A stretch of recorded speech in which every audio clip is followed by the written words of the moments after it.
बस चालक को हेलमेट चालाण जरिमाना लगी 1000 टंका केबे हेला एमिति ट्रैफिक नियम हेलमेट पाई फाइन साधारणतः बाइक चालक को ही देवाको पड़िଥାଏ हेले ओडिशा परिवहन विभाग खामख्याली जुगु बस चालकों को पड़ी हेलमेट पाई फाइन ता पुणी दिने कि 2 दिन नुहे दीर्घ 2 वर्ष पर बस मालिकों पाखक आसी एमिति एक अजब फाइन जहाकु नहीं एबे चारिआडे चर्चा कथाटी शुणिले आपण को आश्चर्य लगुले भी कटक रे एभली चित्र सामना को आसी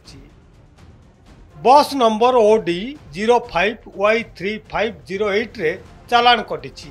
और अपराध हेउछि से हेलमेट न पिंधि गाड़ी चलाउथिले तेबे एभली खामख्याली भावे ट्रैफिक पुलिस रो एभली चालान को नहीं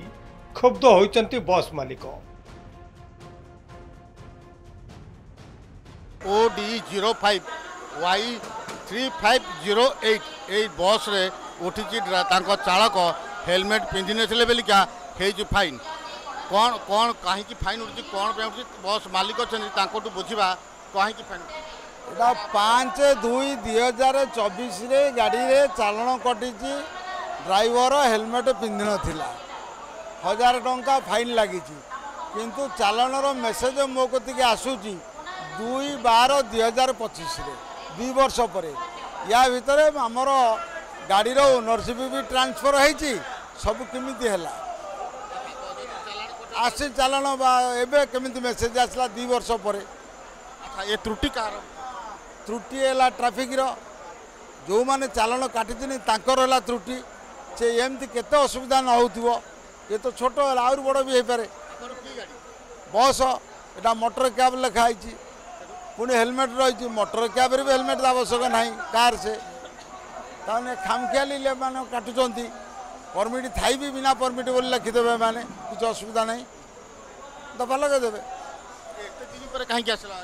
कहीपर से दोष ना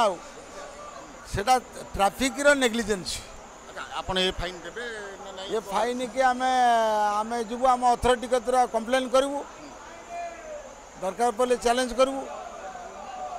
कोर्ट जीवु एते दिन पर फाइन आसला गोटे चला आसला 2 वर्ष पर केमिति आसला कुआड़ जाइथिला एते दिन 2 वर्ष जाए चालान कोउठ थिला आपन को ड्राइवर कोन हेलमेट पिंदिया ड्राइवर कोन हेलमेट पिंदिबो बस रो ड्राइवर हेलमेट केमिति पिंदिबो एगुडा सब खामखियाली आ कोन से माने मन इच्छा रखी दउजनी लेखिकी ओडा लेखि दे देले फोटोटा उठे देले हम कर देले ओडा जुआडा लिखि देले दफा एबे जिबे अथॉरिटी देखा करी एटा हम अथॉरिटी आरटीओ मु देखा करबो